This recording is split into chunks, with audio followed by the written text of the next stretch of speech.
Welcome and thank you for joining us for The Factor Uncensored. Now, it's hot as hell out there. People are dealing with damage, power.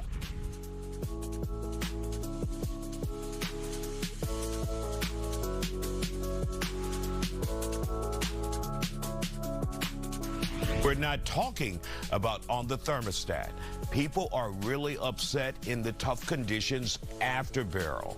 Now, their patience literally gone. Tonight, we start the show off talking about frustration after disaster. Here in the studio with us tonight to talk about this is licensed therapist, Saudi attorney. Glad to have you here on The Factor Uncensored. So I had a friend who just like, I called that person this morning, upset, and then they called me and said, I have to realize that the damage that I have from the storm and the lack of power is not the end of the world. And I'm like, I'm glad your ass realized that. But people have a lot of pressure on them, and they feel like it's the end of the world, not having that power after the storm, coupled with the possibility of also having damage to their homes. Yeah, there's a lot going on, and the reality is people were under a lot of pressure before the storm. So this just exacerbated people's anxiety and frustrations.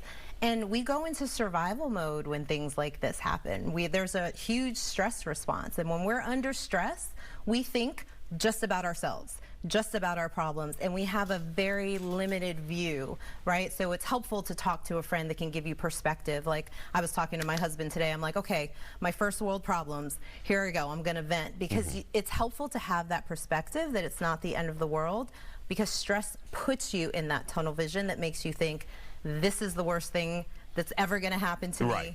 And we end up being super frustrated, short with people. And it really also depends on like how much community support you have, how much financial resources you have, because sometimes people feel like it's just me against the world right now. So, but what you have in the situation after the storm, people in long lines and not willing to let you into that line.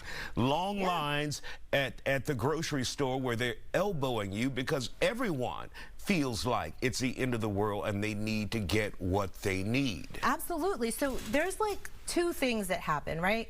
You have the people that feel like that, like this last bottle of water is mine, and those are the people that tend to be the most under stress, right? Those are the people that have the least amount of support, where it's like there's no one in my neighborhood taking care of me. I don't have family here taking care of me. So this last bottle of water is like life or death to me. And then you have the people, right? When we go through things as a community, there's a lot of like empathy and compassion and people showing up saying, hey, I got a fridge, come put your stuff in my fridge, or do you need a place to stay? Or yeah, I'll let you in line. Chances are those are the people that know and feel like safe. I'm safe and I'm secure, and I know that if I don't get this last bottle of water, somebody's going to help me. I have a sister, a friend, a neighbor, someone's going to help me. What do you say to people right now who may be sitting in the heat saying, look, I need this taken care of. I need the power on. And they have to understand we've been through a hurricane. And it's a disaster, a natural disaster. While it will take man time to fix that natural disaster, but that's not our line of thinking. Yeah, and you know, I just encourage everybody to have patience, to give other people grace, to take a deep breath, and to realize this is a blip in your whole entire life. This is just a moment in time, and if you're able to just ride the wave of this discomfort, on the other end, you'll get your power back. Your TV will be on. Things will return back to normal, and right now we just need to give everybody a little bit more grace and understanding and have a little bit more patience and not make this moment everything.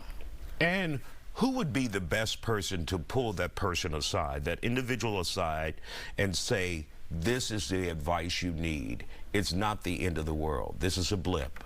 Yeah, I think it's anyone that's in your vicinity, a friend, a neighbor, and also if you're that person in the store and someone's trying to cut you in line, or somebody rushes ahead of you to grab that last thing, and you have the wherewithal and the bandwidth to go, okay, this isn't the end of the world.